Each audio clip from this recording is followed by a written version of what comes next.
everyone, it's Tammy Tiller-Hewitt, and I want to tell you about our 3-part series called The New Better. And we're not calling it the new norm because we know if we want to stay relevant, we have to consistently look for ways to get better and better. So in our New Better series, we're going to introduce the why and how liaisons can continue to connect with your physicians and their staff in the field using video and virtual media.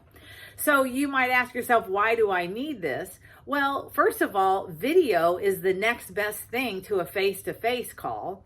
So it keeps your face and your voice top of mind with your physicians and their staff so that you can maintain your trusted advisor status. Video also extends your reach. Your staff may have been reduced, or you have so much more to tell, but less time because the information is so timely that you need a new way to deliver that information faster. And then third, video has pass-along value.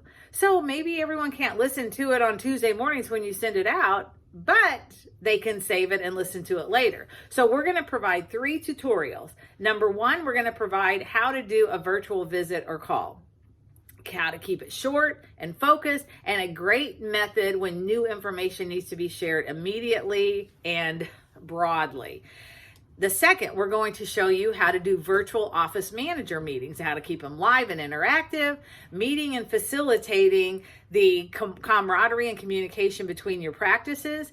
And the third thing that we're going to do is offer a free webinar to bring it all together, as well as take a deeper dive into new processes and new procedures in our new, better environment. So take a listen. Hello, let's talk a little bit today about how to use video to deliver short updates to your physicians and their office teams when you can't be in the field, or maybe when you're getting back into the field but you need to extend your reach.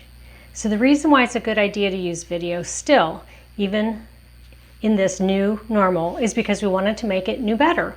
And we have learned how to use video, and now we can talk about how to leverage it fully so that you have the FaceTime you need to maintain your relationships and continue to reinforce your role as the trusted advisor to physicians in the field. So that's the reason why to do it. Let's talk a little bit about how to do it.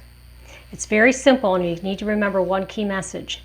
Make your video update distraction-free. And you'll do that by being very planful and intentional with what you say, how you say it, and where you say it.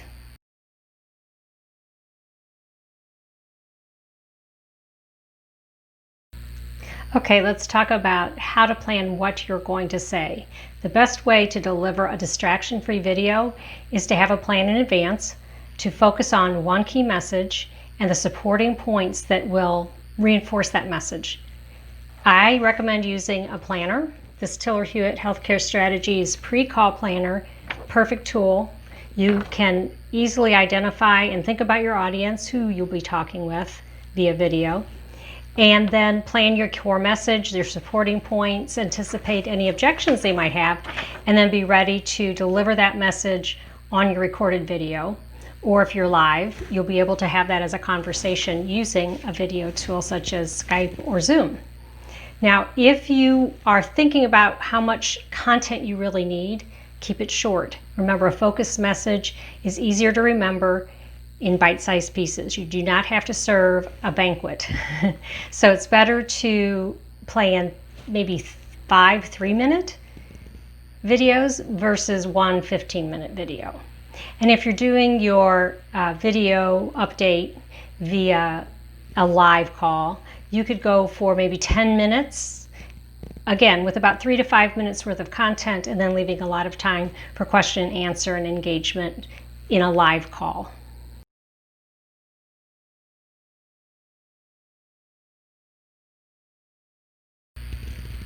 Okay, so let's talk about the second way to produce a distraction-free video update. And that is in how you deliver your message. So you'll want to be sure that, again, you have a focused message, what you say, and then your delivery needs to be really professional. practice as much as you need to. Use bullet points if you need to.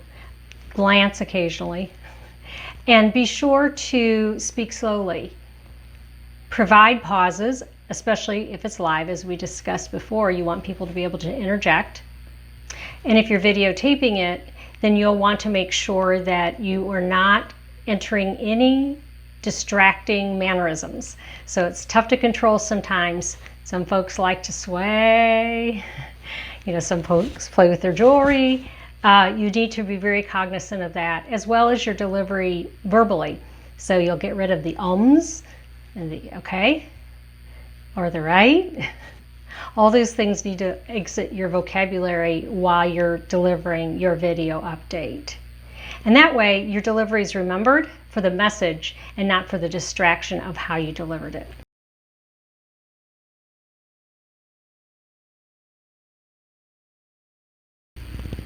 So the third tip for delivering a distraction-free video update is where you're going to record it or where you're going to hold your live video call.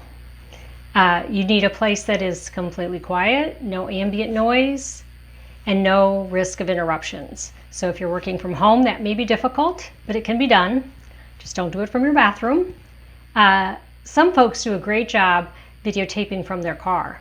The light is good, the acoustics are good, and you can literally drive your car any place where it needs to be quiet. It's your mobile studio.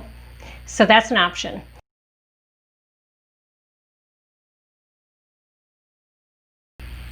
The bottom line for making a distraction-free video update is to plan.